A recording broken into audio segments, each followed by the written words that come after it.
Hey guys, and welcome to Ozzie Reviews. Well, today I'm checking out the Ruger American Rimfire rifle in 22LR. Now this rifle here comes in different calibers. You can get it in 17 HMR and also in 22 Magnum. But the one I've got here is a 22LR and it's in the standard length, okay? You can get this rifle in two different lengths, the standard and the compact. So basically the difference is, and I'll go into this just before we look at the specs up close with the rifle. The standard rifle has a 22-inch barrel and the compact has an 18-inch barrel. Also too, you'll find that you've got these extra stock modules that come with the Ruger American Rimfire. Now these are completely interchangeable, so with the standard ones they're a little bit longer and the compact ones obviously a bit shorter. So if you want something, I guess a rifle for say a youngster for example, then the compact one would probably be my preference in that regard. Or if you are an adult and you just want something that is a little bit lighter weight, a bit more compact, then you can go for one of them as well. The good thing is, it doesn't matter what stock module you have. So if you've got, say, these ones, which is the standard length of pull stock module, these will fit even a compact rifle, okay? You can buy the extras from shopruger.com. So really, really good. So you don't have to be sort of, I guess, restricted to, you know, compact or standard model. You can sort of interchange these stock module parts. So I'll go into this in just a bit more detail a bit further in the review. So as for the overall length of it, basically the standard model is 41 inches or 104 centimetres and the compact model is 35.75 inches or 91 centimetres. Now as for the weight, the standard model is about 6 pounds, so 2.7 kilo, and the compact model is 5.38 pounds, okay, or 2.4 kilos. So a little bit of a difference there. So guys, there's a few options, and you'll see now too, I've seen a couple of like dealer exclusive models coming out here in Australia. So you've got some that are basically in like a ghillie tan model. So threaded barrels, that sort of stuff. So they've really gone into it in quite a big way here, which is just fantastic to see. So you get the manual that comes with the rifle as well. One thing I'll touch on, guys, because it'll probably take me too long to actually take apart, is I want to show you in here just briefly about the trigger on this rifle. Now this rifle comes with an adjustable trigger, okay, from 3 to 5 pounds. Mine is an absolutely brilliant crisp trigger. Now when you pull it out of the stock there, okay, you'll see at the top there's basically just a Allen screw. Now if you want to increase the trigger pull, all you do is you turn that clockwise. You want to decrease the trigger pull, just turn it anti-clockwise, okay? So I thought I'd touch on that now rather than having to take the rifle out of the stock and sort of take up a bit more time on the review. So absolutely brilliant. So the trigger on it, I absolutely love. You've got a trigger safety in the middle here, so a little bit like the Savage AccuTrigger really. If you pull both sides of it, it won't go off, it won't fire. You must depress the trigger safety in the middle for it to fire. Now I'll give you a run by of the rifle so you can have a look at it up close. So as you can see there, the stock module at the back, I've got the raised cheek piece. And just overall, this rifle, I mean, it really is built for taking some hard knocks on the farm. And that's what my purpose is for it. It just is going to be an all-round great rifle for plinking, a bit of hunting, that sort of thing. Now these stock modules, I'll go into this just before we go on, guys, because I want to cover this. Very straightforward. If you want to use a scope on there, you might want just a straight stock module there, okay? Or if you want to use the open sights, you may not want to use the raised cheek piece stock module, okay? So to change it, very, very straightforward, okay? At the back of the stock, obviously, you've got your sling stud. All you need to do is just simply screw it anti-clockwise. If it's pretty tight like this one is, all you do, just get a punch, okay, just put it in there and just lever it until it loosens up, and then that's loose enough to turn by hand. Okay, so just turn it anti-clockwise. Okay, screw comes out. Now the module may be a bit tight to get off to start with, so, okay, like there, I mean I'm fairly pulling on that. Just get yourself a rubber mallet and then just tap it at the back, and then you'll see it come off, okay? So to change it over with a straight one, all you need to do is just line it up, push it in, just give it a bit of a push and you should hear it click. Maybe not on this one, Murphy's Law, isn't it? So anyhow, that should be tight enough, and usually you'll see at the bottom on the hole that the hole is lined up all the way, which you probably won't see on the camera, but that's what you've got to do. Then just simply put the sling stud back in, turn it clockwise. Okay, we've got to about there. This is our trusty punch again, and then we can tighten it right up. Okay, so that's it. I mean, absolutely fantastic, isn't it? I just think it's a great idea. Now on the topic of the stock as well, one thing I really like about it too is I love the red Ruger logo at the bottom of it. I just really find that quite nice. You got some nice grip panels at the rear here and also at the front of the stock. Now the stock is a heavy duty black composite stock, okay, so I mean great for taking the knocks on the farm. It's certainly not going to you know, damage easily because it is basically like just an extremely tough polymer. Now the trigger is just fantastic, like I say. We'll grab the bolt here. Now the bolt in combination, it just is a great system, and so I'll just explain that real quick. The bolt here has only a 60-degree throw, so very quick for cycling and you know, obviously reloading. Now I absolutely love this over the Ruger 77-22, and the reason is why. It's because this is only 60 degrees as opposed to the Ruger 77, which was 90 degrees. And if any of you saw the review I did on the 77-22 Magnum, that was my one negative I had, was with the scope, I found the bolt came up very close to it, so you can catch your hand on it. I don't have any problems with the Ruger American Rimfire. This 60-degree throw is just absolutely beautiful. So the trigger, as I said, you can see here you can't fire it, okay, unless you depress that trigger safety there. On the rear as well, you've got a tang safety, so you can see the red F, which designates that it can be fired. Just pull back and then you'll engage the safety from there. So no matter how much you pull on the trigger, it's not going to fire. However, you can still cycle the bolt, okay? It doesn't lock the bolt when the safety's on. Okay, so put the safety off there and just have a listen to this trigger. Look at that, just so crisp, really lightweight, and just, I can't believe from, you know, a factory trigger, especially from Ruger, because how many Ruger reviews have I done, guys, where I always complain about the trigger pull? Not so much with this rifle, it's definitely exceptional trigger. Now, for the magazine, you've got the standard 10-22 extended mag release, okay, so just forward and the magazine will just drop out. Okay, it's the standard 10-round rotary magazine from the Ruger 10-22. These are just time tested, very tough, ultra reliable. There's not much more you can say about them. You can actually put the higher capacity magazines in as well, so if you've got any of the BX25s, even if you've got the ones that are limited 10 rounds, it doesn't matter, they'll still fit, and we'll show you that later in this review.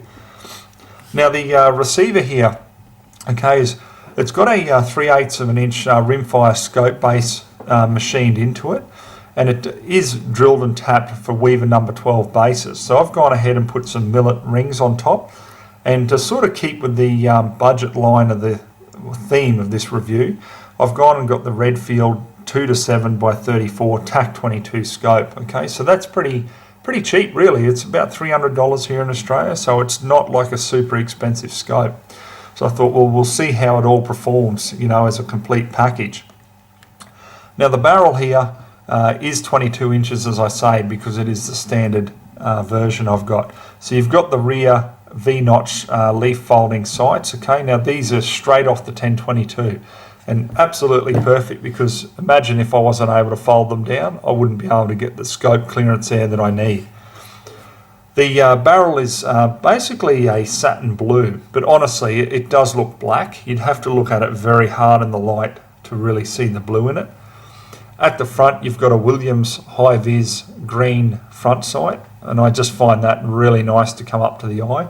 I just like the open sights of the 1022 in general, and this is no exception. I mean, the Ruger American Rimfire is really modelled so much off the 1022 in that regard. You've also got a target crown. Now I'll try to get just the right light on this so you can see that, guys. You should be able to see it there.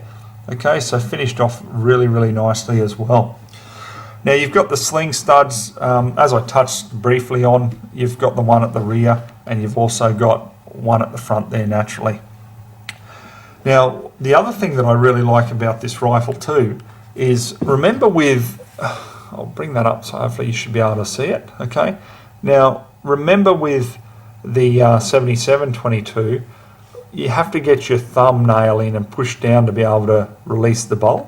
Okay, not so much with this one. Ruger have just got a button in there, just push, nice and easy, and then the bolt just slides straight out. So I really like that feature. It just seems that a lot of things on this Ruger American are just very user friendly. I mean, the barrel as well is a fully floated barrel, okay, and that's due to Ruger's integral bedding block system that they've got on the rifle. So I mean, there is so much that has been just jam-packed into this rifle, so I've got quite high hopes for it really. Alright guys, well look, I won't sort of talk any more about the features. You've pretty much seen everything here on the desktop part, so let's get out on the farm and put this rifle through its paces.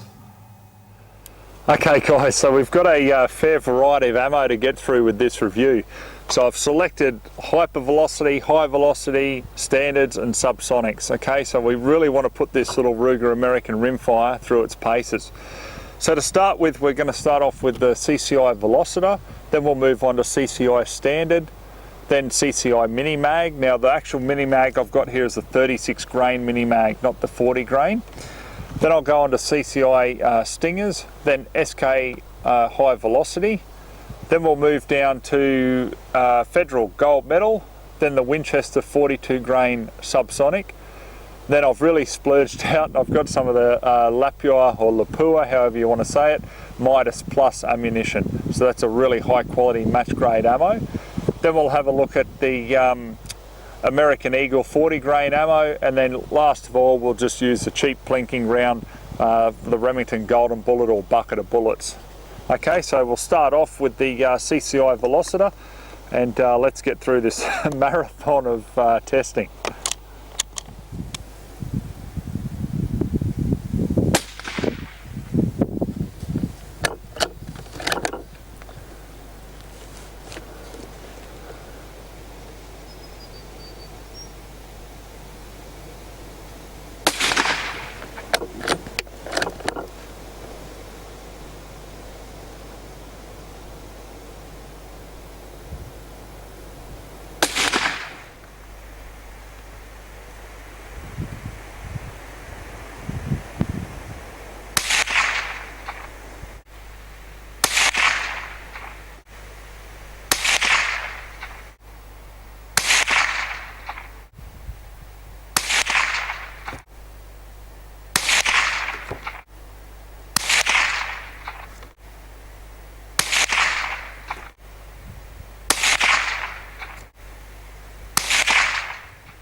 Alright guys, so let's have a look at the first round of the groupings of the Ruger American Rimfire. First one here, the CCI Velocitor. It did okay, but then we had those couple of flyers there. But once again, it's a bit of a pain on the farm when you get the windy days like this, but it's used in real conditions, isn't it? So the other bad thing that's happened is we've run out of batteries on my electronic calipers here, but the good thing is we can still measure it manually, and I can show you the measurement there on film. So let's have a look at the CCI Velocitor. So we've got pretty much just on an inch group there at 50. So not too bad, definitely capable of better accuracy. So then when we come down to the CCI Standards, we once again 8 shots really nicely there, but then we've had 2 flyers. But we'll measure it up.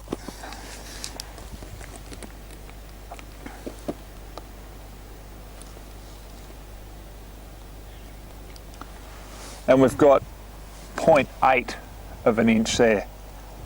So really nice group size there, and I'm sure if we had better conditions we could bring it down to about ½ an inch. Then we came down to the CCI Mini-Mag. Now that sort of spread a bit, didn't it? Not too impressed with that, but we'll measure it up.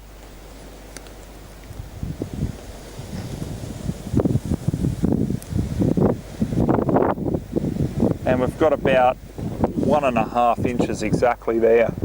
So once again, not a round I'd probably recommend through the Ruger American. Now this is quite interesting. When we came up the top here and we were using the CCI Stingers, I was aiming dead center. The first shot went off way to the right and high there. So what I did was, just so we could actually get it on paper, I brought the point of aim back to the corner here, but then it was shooting up really high there. So I'd say we'd probably have about a 2-inch spread there. I know, maybe 1½.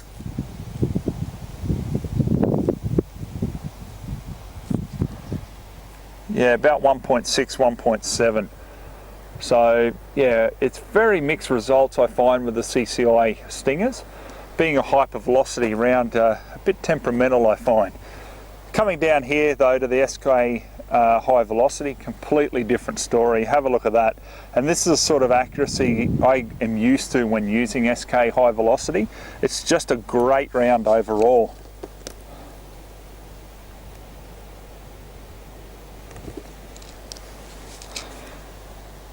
So I've got about, with that, about 0.9 of an inch exactly.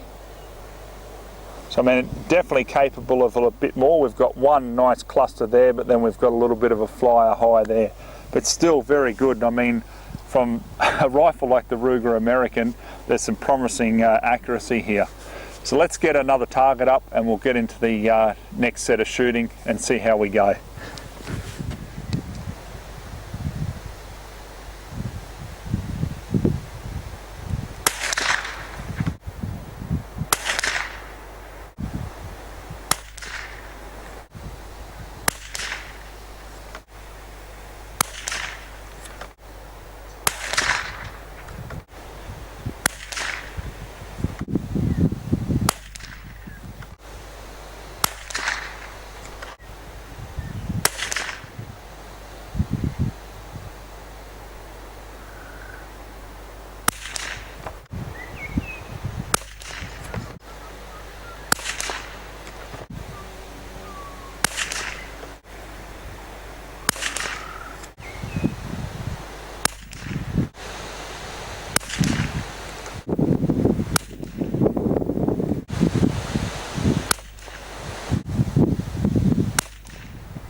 Okay, so the last part of our testing here, guys, I dare say just by looking at this in general, because we've got, you know, a reasonable amount of wind on the farm today, anything that's standard velocity or subsonic seems to be getting blown around a bit. So that's pretty evident here. So when we take a look at the federal gold medal, I mean, you know, that's terrible. What could I say? It's you'd expect a lot more from the round than that. But anyhow, we will measure it the way it really is. And we've got just on 1.8 inch group there. Then when we come down to the Winchester 42 grain subsonics, started to cluster, but honestly I'm not happy with that. That's not good enough for me. Measure that. It's a little bit tighter.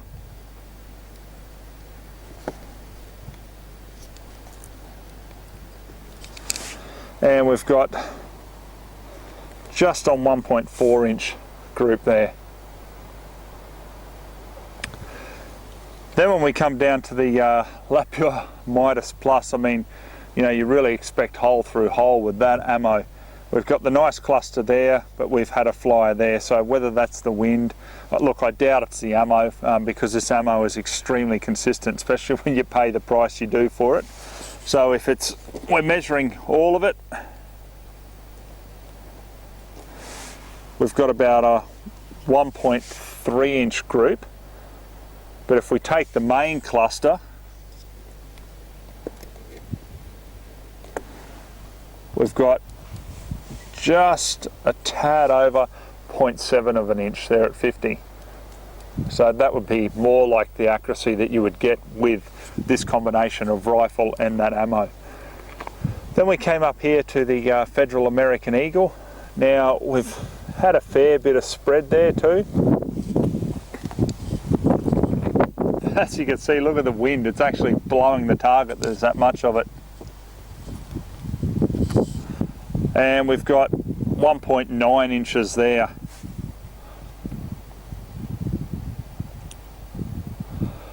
Then when we come down to the bottom, you know, just the Remington golden bullet, the bucket of bullets.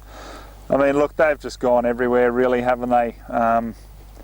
So what more can I say? Like, they're really around if you just want to have a bit of fun plinking with. They're definitely not a serious, you know, hunting round. But we'll have a look there.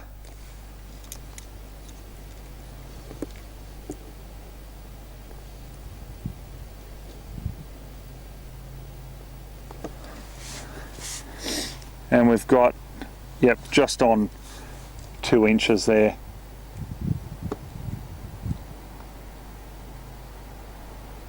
Okay, so I dare say, guys, my favourite, once again, is that SK High Velocity. It just is very, very consistent. So that would probably be my preference through the Ruger American Rimfire. So I might just take a couple of quick adjustments off camera to bring that a little bit more central, and then we'll have a little bit of fun like we always do with the rifle. Guys, I'll just show you how to load the mag. Now, the Ruger Standard 22 rotary magazine is really time tested. It's been around for a long time, and it's just ultra reliable. So the rounds slip in very, very easily, and feeding is just not an issue. There's just no malfunctions that I've ever had with these mags. So really quite good for the price especially. Okay guys, so what I've got here is the Ruger BX25 magazine. And as you can see, loading with this is fairly straightforward. It's another ultra reliable magazine from Ruger, and it does function perfectly with the Ruger American Rimfire. Also works naturally with the Ruger 1022 or the 1022 Charger, the pistol there, and also the PWS series of rifles. So no dramas in functioning there. But we're just going to run it through the American Rimfire just to show that there are no issues with the mag. So loading the BX25 and the Ruger American, no problem at all, just clips in really nicely. Just holds very well. Feeding's not an issue, it's just ultra reliable. So I'll just run a few rounds through it now, and you can see for yourself, it definitely works with this rifle.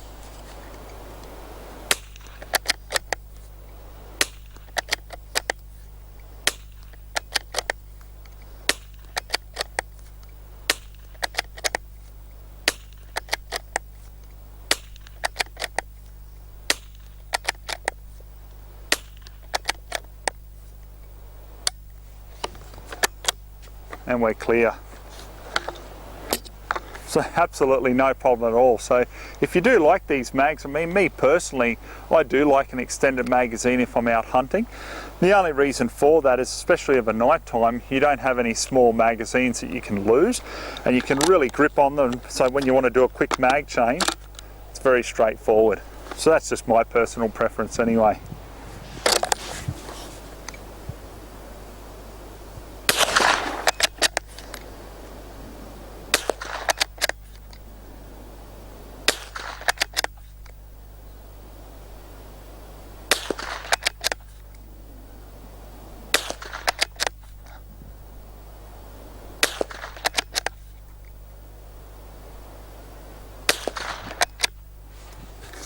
Alright guys, I'll do my usual wrap up on the Ruger American Rimfire in 22. Honestly, it really makes me wonder how the hell Ruger did this for the price. I mean, the features in this rifle, I mean, from the hi-viz front sight, you've got the flip rear sight there from the 1022. In my view anyway, I much prefer the angle of this bolt over the normal 7722. You just don't get it caught on the scope when you're cycling the bolt. It's really good. You've got the extended mag release at the bottom. It takes the 1022 magazines as well as the BX25, as you saw on the review. There's just so much about the rifle that I absolutely love. I mean, sure, it probably could be more accurate, but really for the price, I mean, I got mine when the dollar was strong for $390. How can you go wrong for such a nice, great little 22? The scope on top, look, as I said guys in the intro, it's not a very expensive scope, the Redfield TAC 22, but it's more than enough to get out there and have a lot of fun plinking like you've seen me do today. So overall, I can't really see this rifle being beaten for the money. I don't know of many other rifles out on the market that you can get for this price, and especially have the reliability and the accuracy that this has with particular 22 ammo. So there guys, that's my honest viewpoint on it. Hope you enjoyed the review. So till next time, we'll catch you then.